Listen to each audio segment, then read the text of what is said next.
Nigeria and India have signed a memorandum of understanding on new areas of collaboration to further strengthen bilateral ties between both countries.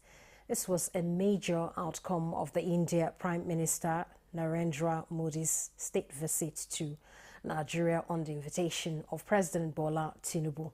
State House correspondent Musbat Wahab reports that the president conferred on his guest a national honor of the Grand Commander of the Order of Niger.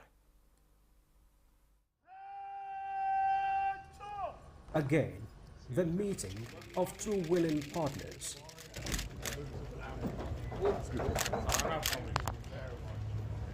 A partnership fast transforming from just bilateral relationship into a cordial friendship.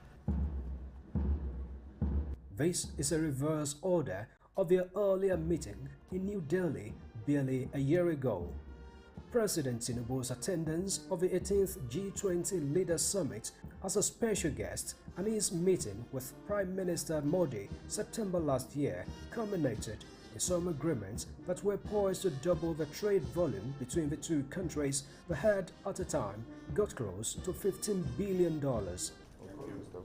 Now, the relationship is becoming as cordial as it could ever get, with Prime Minister Modi visiting Nigeria, first by any Indian leader in 17 years. There are long-standing cooperations on education, energy, health, technology and culture, among others. The partnerships are now growing wider, with agreements signed on survey cooperation, culture and exchange program, as well as customs cooperation. Nigeria values its excellent relationship with India, and we work to broaden the same for mutual benefit of our two friendly countries. You stood side by side with Nigeria on many fronts for many decades. I'm confident that our discussions will enhance Nigerian-Indian relations on the basis of mutual respect and shared mission. Today will add a new chapter in our relations, and together we will also continue to highlight at a global level the priorities of the Global South. And thanks to our joint efforts, we will achieve success as well in this. And not just as fair weather friends, both parties are also willing to face their challenges together. I would like to express condolences for the loss of lives caused by the floods. To support your relief efforts, India is sending 20 tons of humanitarian aid to Nigeria. Excellency. The state visit dovetailed into a special launch where President Bola Tinubu decorated his guest with the second highest national honor in the land, Grand Commander of the Order of Niger, GCON. Again, it's ending in a warm handshake that will further shape the relations in years to come. From the State House, Musbat and Wahab, Nta News. And India and Nigeria have shown their support and commitment to strengthening the already existing relationship between the two countries following a two-day visit of the Indian Prime Minister Shri Narendra Modi to Nigeria. Indian Secretary on Economic Relations Damu Ravi made this known during a press briefing in Abuja. Francis Udojo reports. Damu Ravi at the press briefing described the visit of India's Prime Minister Narendra Modi as unprecedented, with bilateral cooperation focusing in the field of trade and investment, security, education and health. As you all are aware, the India-Nigeria relationship very strong, underpinned by a strong economic cooperation and trade and investment. There are about 200 Indian companies who have invested about $27 billion in this country, and the two leaders have discussed ways to further expand this economic partnership for the mutual benefit of the two countries. The high delegation level talks, Damu Ravi said, will also enhance strategic partnership in agriculture, railway transportation, as well as job creation, scholarships, and partnership in digital education program. Both leaders have also discussed global and regional issues, and in that context, they have reiterated their commitment to further deepen their commitment to the Global South and how to take forward the agenda of the Global South in the global discourse.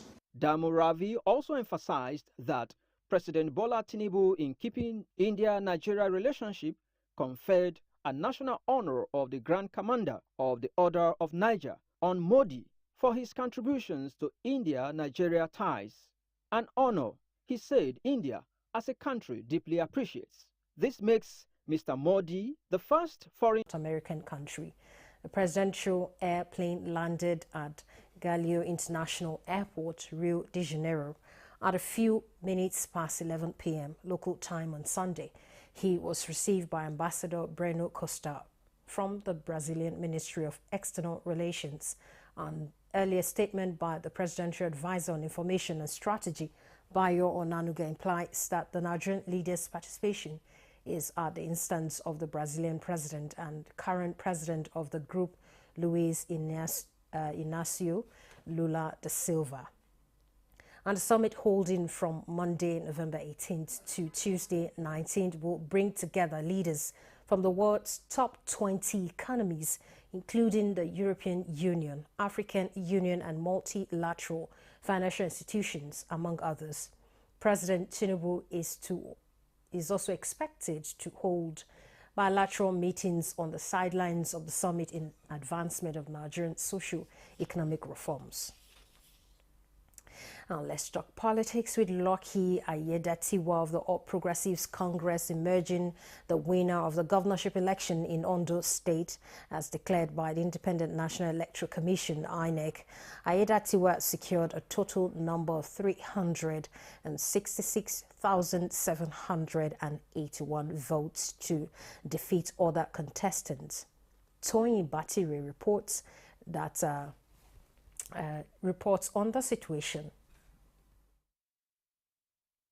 The returning officer for the governorship election in Ondo State and Vice Chancellor of Federal University of Lokoja, Professor Layemi Akinwumi, announced the final results after collating all the results from the 18 local government areas of the state. Professor Akinwumi said Lucky Ayedatiwa polled 366,781 votes to defeat the candidate of the People's Democratic Party (PDP), Agbola Ajayi, who scored 117,845 votes. Ayedatiwa Lucky Orimisan of APC 366781. That Ayedatiwa Lucky Orimisan of APC, having satisfied the requirement of the law, is hereby declared the winner and is returned elected. Representatives of political parties admit that the result represents the will of the people. The people love him, and the people of this state is happy that he has returned as governor-elect. The party will come up with what to do at the appropriate time. Reacting, the winner promised to run an all-inclusive government, while the PDP candidate was unavailable to react. They have made a choice and given me a renewed mandate to continue as their governor beyond 2025. With the final result, Lucky Ayedatiwa won in all the 18 local government areas of the state. In Akure, Toyin Batire, Nta News. Now we're going to be joining Ifeoluwa Omosule to give us the current situation of the state, being that the incumbent governor has been declared a winner. Hello, how are you?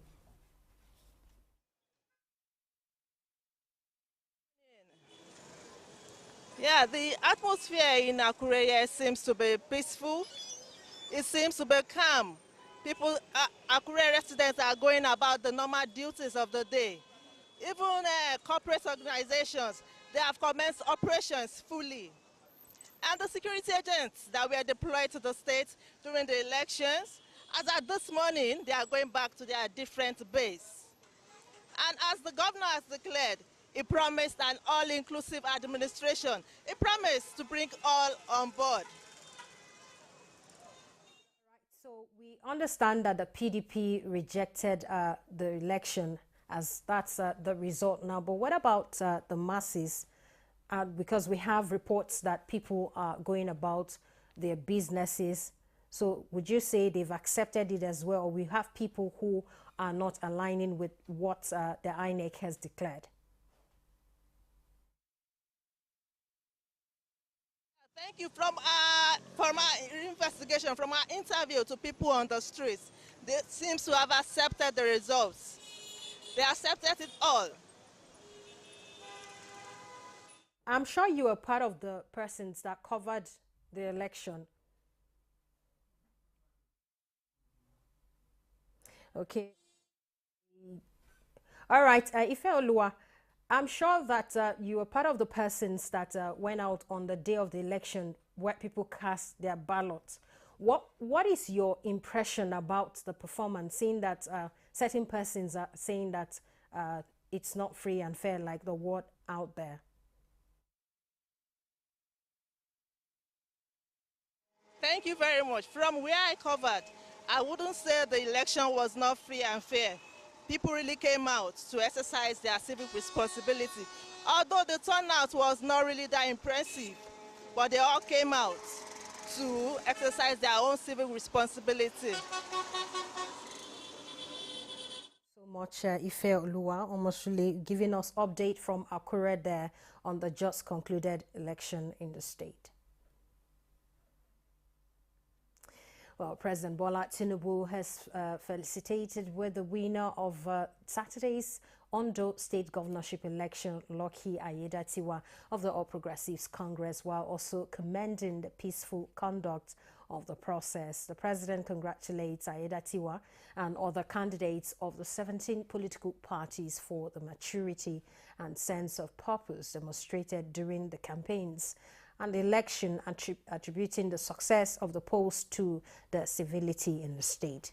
He calls on the political actors to allow their orderly conduct to permeate the post-election activities and processes. President Tinubu believes the Ondo State election was another test of capacity of the Independent National Electoral Commission, reaffirming that the electoral body justified the confidence of the people with early preparations, deployment of staff and materials, and handling of the electoral process. The President also commends INEC for efficiency and uploading more than 98% of results on the same day of the elections. We have more reports on the outcome of the just concluded election, but that will be right after this break.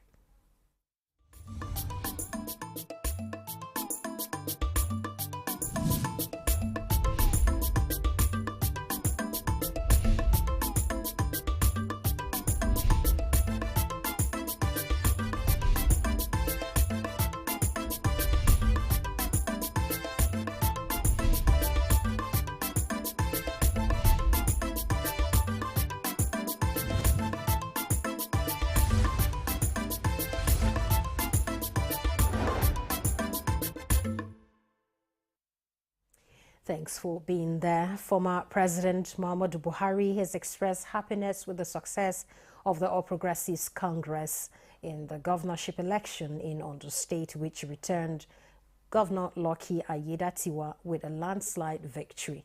In his reaction to the outcome of the election, the former president said the voters had spoken lucidly and loudly about the confidence they have in the party and the governor, and their wish expressed through the ballot box should be respected by other stakeholders.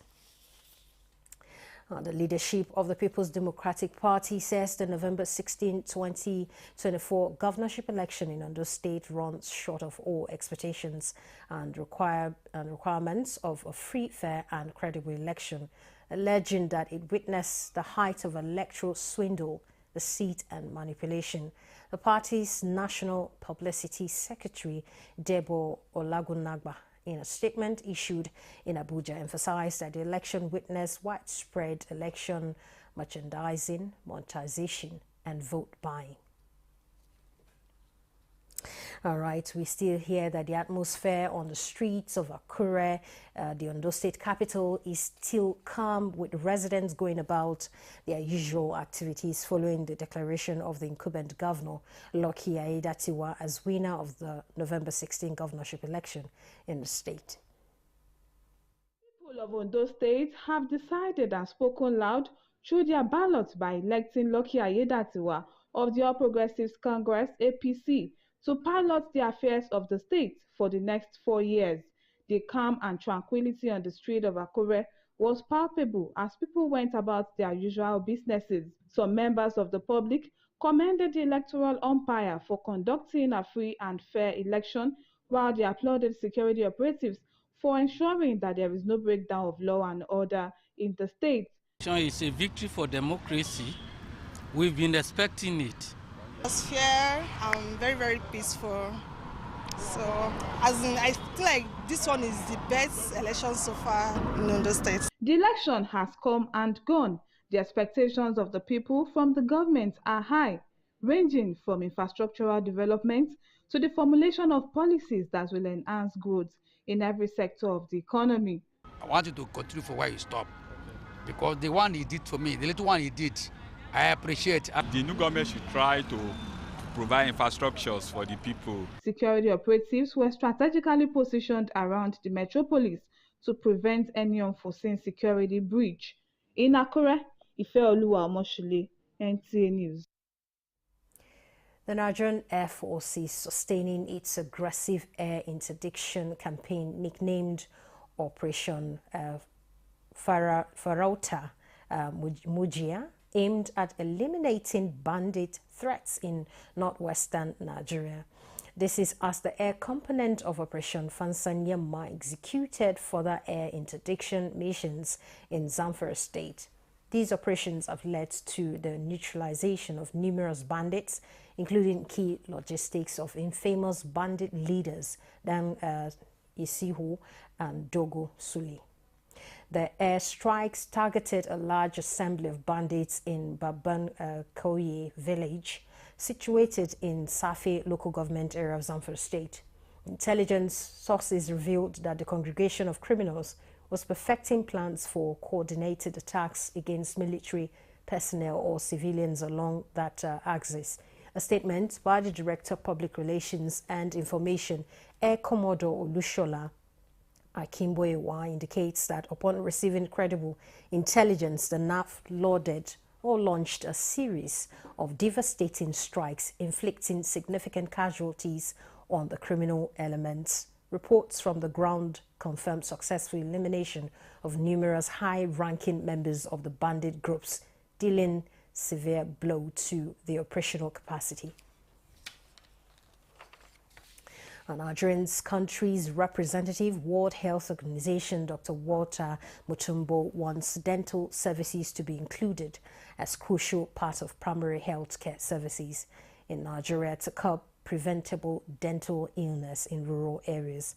Dr. Walter was speaking at the African Dental Students Association's General Assembly and Scientific Conference in Abuja. Joseph Watson reports. From African countries, students of dental care converge on Abuja. Their minds are set on preventable dental diseases like NOMA and adopting technology to bridge gaps in dental care, especially in rural areas. NOMA is an ulcer that happens in the mouth and eats up the face. Malnutrition, bad oral health, and all. Those are the causes of NOMA. We should take into consideration universal health coverage, interprofessional and transprofessional collaboration, tackling non-communicable diseases in order to increase African oral health equity and its integration into all health policies. Nigeria's country representative, World Health Organization, Dr. Walter Mutumbo, leads other stakeholders to support the cause. He encourages developing countries to collaborate towards improving access to information and medication due to global inequality. We are all aware of the ruling on the local government area authority and the implication on revitalizing primary health care at that level. we need dental healthcare and services to be part of the minimum service package that is being offered at the primary healthcare level. The health component of the youth policy, even though we derived it from the National Health Policy, from the Federal Ministry of Health, still didn't really speak to some specifics that young people would want to see concerning their health. So I believe if this association can look into that area, they might see one or two things they would want to see and suggest to government. Nigeria has intensified efforts at achieving universal health coverage with the launching of a national emergency health program to take health care to hard-to-reach areas. In Abuja, Joseph Otsen, NTA News. Of course, the Ember months are here, so there enhanced efforts to ensure that there's safety on our roads, with the call remembering victims that have been affected and holding a program with the team that day. It reminds motorists on the need for safe driving. Now we're joining live NTA road safety correspondent Oyemi Ajayi to give us an update on some of the efforts of the Federal Road Safety Corps. Good morning, Oyemi Ajayi. Nature. Safety Corps. One thing they are actually here gathered about is the need to commemorate with the road traffic victims globally, and Nigeria is not in any way different. Part of the things they've talked about here today, they said that 3,767 people have died in 7,011 crashes between January and September. And for this year, the theme for the event is that day. Talking about that day, one thing they've emphasized is the fact that every motorist must be conscious about their movements daily, be conscious that the families actually need them, their loved ones need them, their friends need them. And here this morning are stakeholders, not just from the Federal Safety Corps, but also from different strata of the society to commemorate and to talk more about it. And here is actually meant to be a week-long event. And here is the press briefing with the Corps Marshal. Here at the scene is the Corps Marshal himself, who will tell us more about it. Good morning, sir. Good morning. So you're commemorating the road traffic accident victims here this morning. What more can you say about it, and why this commemoration? We have gathered here to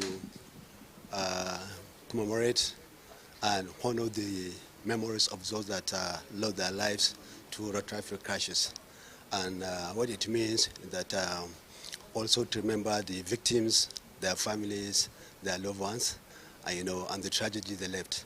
The essence of today is for us to reflect and affirm our commitment to continue to make our roads safe, and also for the motoring public and the general public to be able to continue to obey road traffic, regulations and obey road traffic rules, so that together we'll make our roads safer. We, save our lives, save the lives of our citizens and our countrymen, for us to be able to continue to develop economically. Well, so one of the things that the Corps has actually been emphasizing is the need to discourage drivers or motorists from night driving. Has that been one of the major factor or contributor to road crashes in the country? Yes, we cannot stop the night travel, but we continue to discourage because low visibility is always happening during the night, and therefore the driver may not be able to see where they want to go, where they want to drive, and then probably that may create causes of road traffic crashes. We continue to advocate for the drivers, the motorists, the commuters to also stop the drivers from night travel, so that we together, because as holistic, as a shared responsibility, continue to reduce our traffic crashes and save our lives, save the lives of our Nigerians, and grow our economy. Any question for any emphasis you want to give to motorists? I want to tell the motorists that we are for them. This time around, we are going to enforce 100%, and I also need their support for them to be able to continue to obey the road traffic rules and regulations, so that together we make the road safer and make it lively for all road travels, to reach their destination safely. Thank you. I don't know if you have any other question for the commercial here. Mia Jai, we've heard a lot on their effort there, and enforcement is 100%, just like the commercial has stated. So we look forward to have safer roads this season and beyond. All right, we have more stories ahead, but first, let's take a break.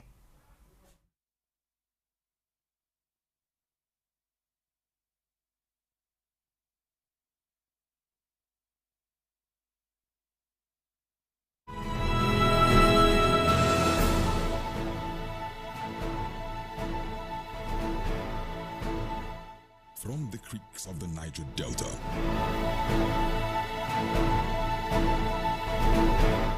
to the breathtaking scenery of the plateau, in noonday and nighttime, we set out to bring to you captivating stories that evoke your emotions.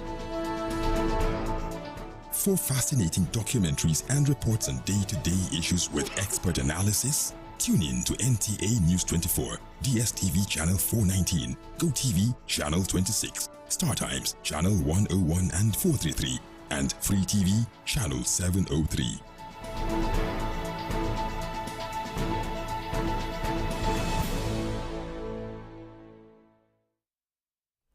Young entrepreneurs in the agricultural value chain have been given 2 million naira grants to upscale their production.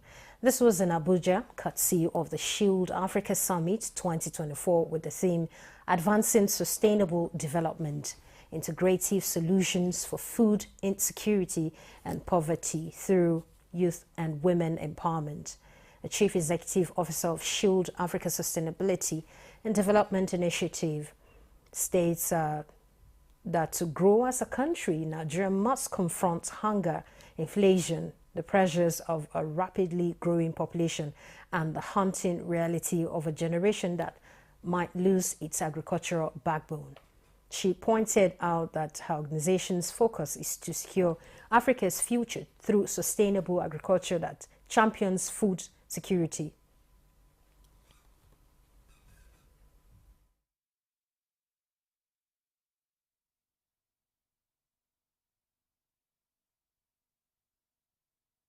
One key factor for us, one key sustainable development goal is climate action. So we will be integrating these best practices as we teach these young people and together strive towards the development of African agriculture.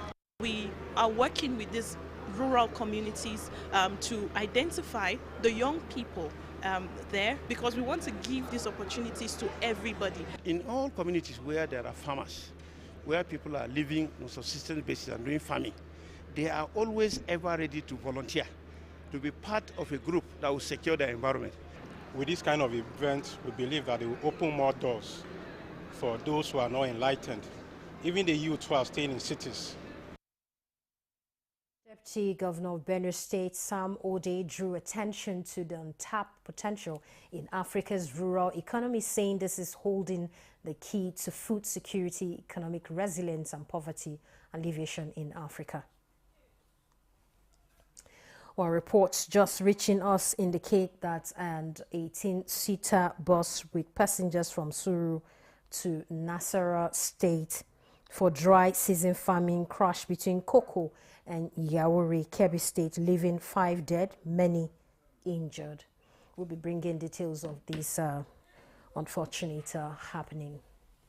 Well, moving on, involvement of citizens in formulating fiscal policies gives the government a direction to coming up with people-oriented projects. While addressing representatives of the people at an annual Citizens Interactive meeting, which precedes the state budget presentation, Governor Muhammadu Inwa Yahya presented by the Secretary to the government of the state, says the choice of the people determined the projects embarked upon by the state government in the past 5 years. Emmanuel Akila reports. But we come back to the people to request for your See the hall is full because people have been given the right to say their mind, to tell us what they want, to tell government, so that government will try as much to implement what they want. Representatives of the people at the annual Citizens Interactive Meeting include civil society organizations, traditional rulers, and religious leaders. Given the enabling environment for even citizens to give whatever input, like you've heard from them, they were saying 71 citizens nominated budgets were submitted and only 48 were maybe executed, included in the budget and executed. The State Ministry of Budget and Economic Planning, in collaboration with that of Finance and Economic Development, put up the consultative meeting to capture the views of the people from all aspects of development to be reflected in the 2025 fiscal document. In Gombe, Emmanuel Akila, Nta News.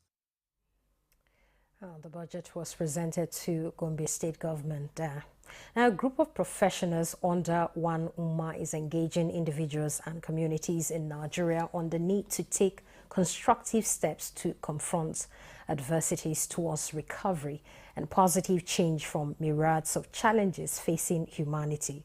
This is as the 2024 One Ummah Peace and Unity Convention opens in Abuja. Takwe Alabi reports.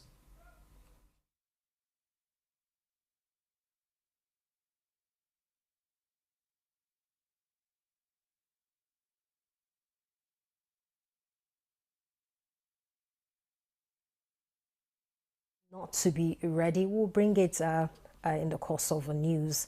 A monitoring and evaluation mechanism has been established by the federal government on progress of the implementation of gender-related policies and programs. This was subsequent to the presentation of the Maputo Protocol Scorecard in Abuja on Nigerians' performance on human rights instruments that guarantee women and girls' rights in Africa. Dennis Adegunloye reports.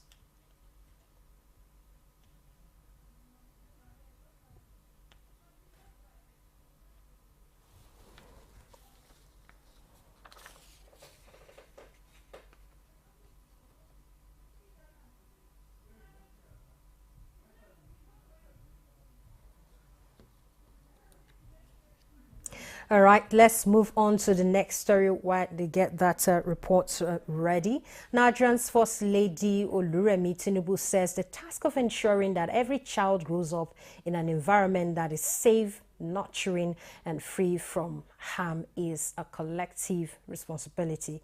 This was her statement marking the 2024 UN Day for the Prevention of Healing from Child sexual exploitation, abuse, and violence. She notes that child abuse, whether through sexual exploitation and labor trafficking and rape in particular, are all grave crimes that are detrimental to a child attaining their full potentials. She says these acts defy and very essence of humanity and calls on members of society to be their brother's keeper by watching out and reporting any such incident to the appropriate authorities, while stating that any abuse to a child is an abuse to the very core of our being. And the First Lady says the creation of the UN Day was not merely a symbolic gesture, but rather a call to action and a promise to children everywhere that we will stand for their rights and safeguard their well-being. The National Human Rights Commission has presented its 8th edition of the Human Rights Violation Dashboard for the month of July and August 2024. Omenka Marachiko reports that the dashboard highlights the Commission's commitment to transparency and accountability, showcasing the complaints and violations recorded during the months. A total of 185,651 for the month of July and 228,549 complaints for the month of August. The report also shows that the violations against non-state actors was at the top of the chart. We'll now take a break. More stories ahead.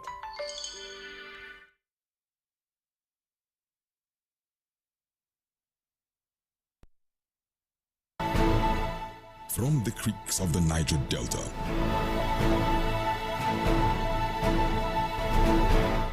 to the breathtaking scenery of the plateau. In noonday and nighttime, we set out to bring to you captivating stories that evoke your emotions. For fascinating documentaries and reports on day-to-day issues with expert analysis, tune in to Nta News24, DSTV channel 419, GoTV channel 26, StarTimes channel 101 and 433, and Free TV channel 703.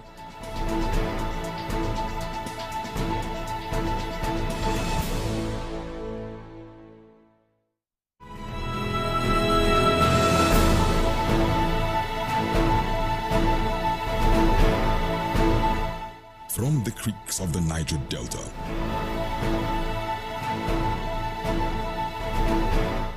to the breathtaking scenery of the plateau. In noonday and nighttime, we set out to bring to you captivating stories that evoke your emotions. For fascinating documentaries and reports on day-to-day issues with expert analysis, tune in to Nta News24, DSTV channel 419, GoTV channel 26, StarTimes channel 101 and 433, and Free TV channel 703.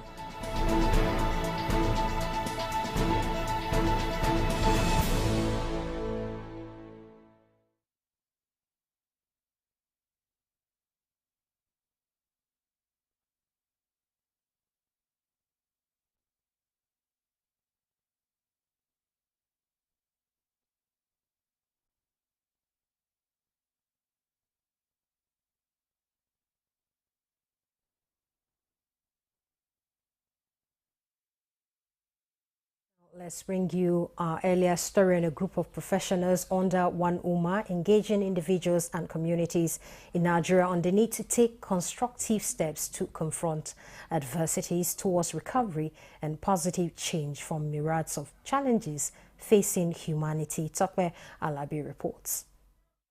The biggest trials the world is facing include poverty, climate change, food insecurity, and refugee rights, with growing concern about misinformation driven by the potential for artificial intelligence, AI, in the hands of bad actors who flood information systems with false narratives. In challenging times, whether personal, social, or global, resilience comes handy for survival and recovery, and faith-based communities are of strategic support, even in the darkest of times.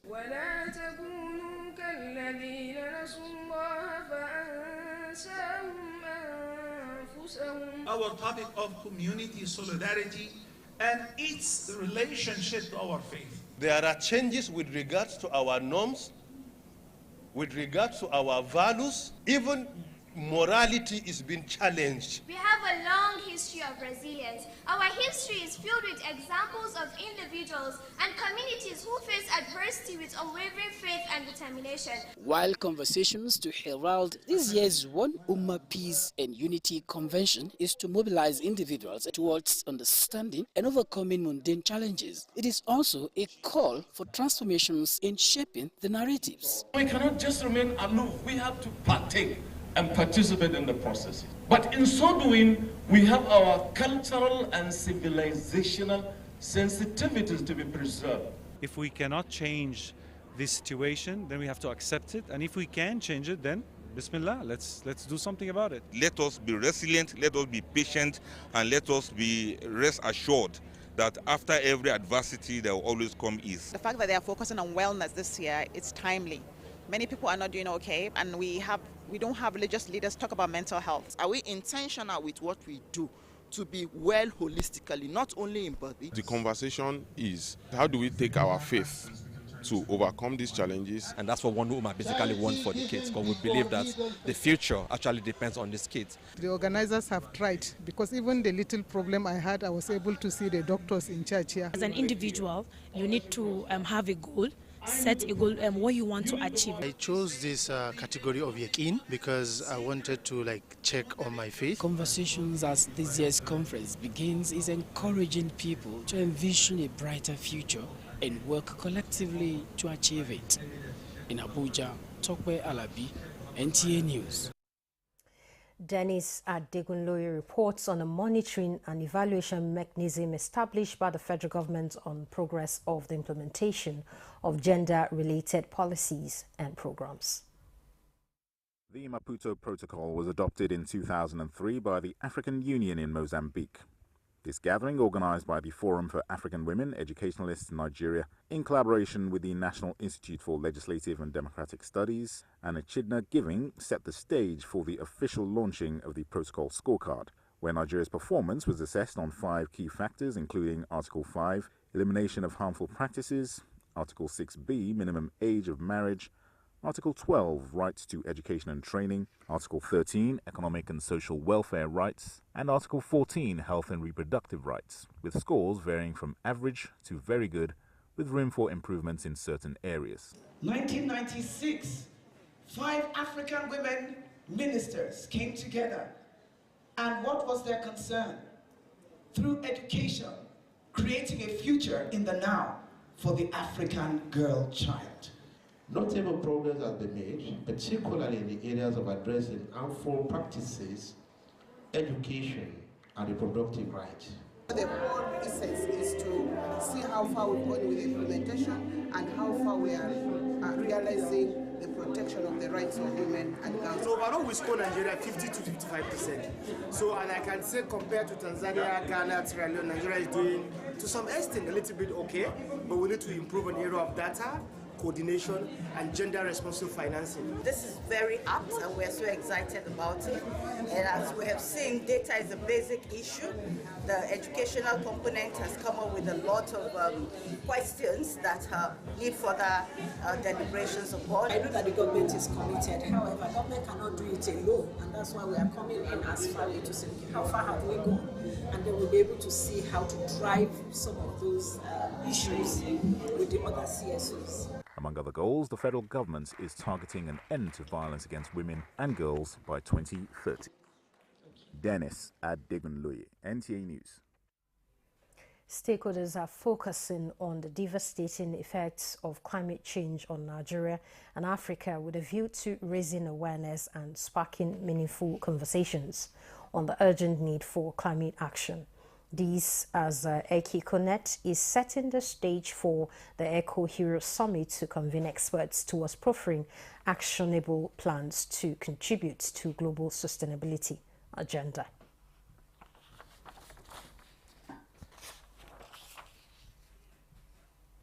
Now, the acts of parenting must be intentional, and parents must seek God's guidance in raising children, as this will ultimately promote true value reorientation, reducing social vices. Pastor Odunayo of the Redeemed Christian Church of God, a Life Center Arena, Abuja, highlights this as the church observed family weekend and excellent men's fellowship service. Olushia Diagbo reports. A family week in the Redeemed Christian Church of God, the Life Center Abuja, and the service is quite a frank talk. How to have an ideal family in the present time and age.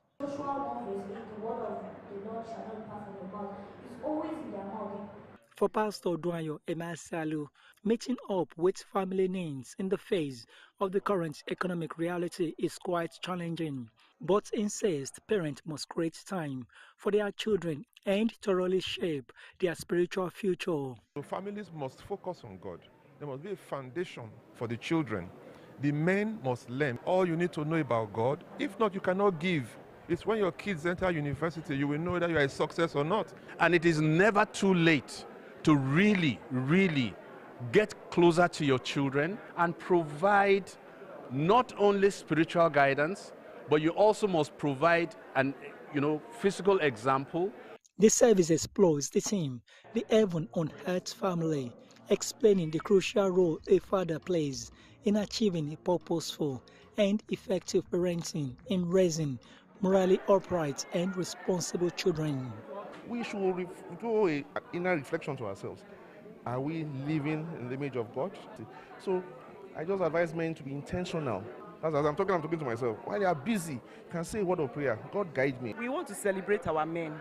They are trying. In this country, trying to make ends meet and support their families. We want to thank them and also want to encourage other women to encourage our husbands.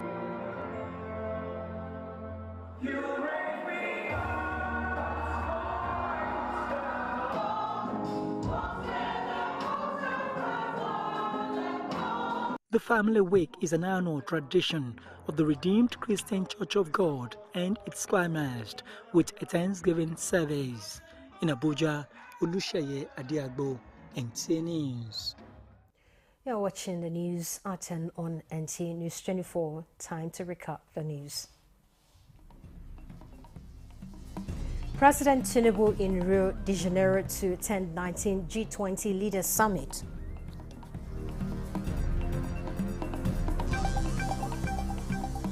Nigeria and India sign agreement to strengthen bilateral cooperation.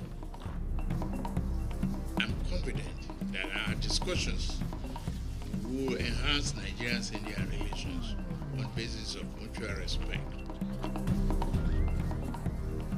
Calm and business as usual in Akure as supporters of Ayedatiwa celebrate governorship victory. Very, very peaceful. So, I feel like this one is the best election so far in Ondo State.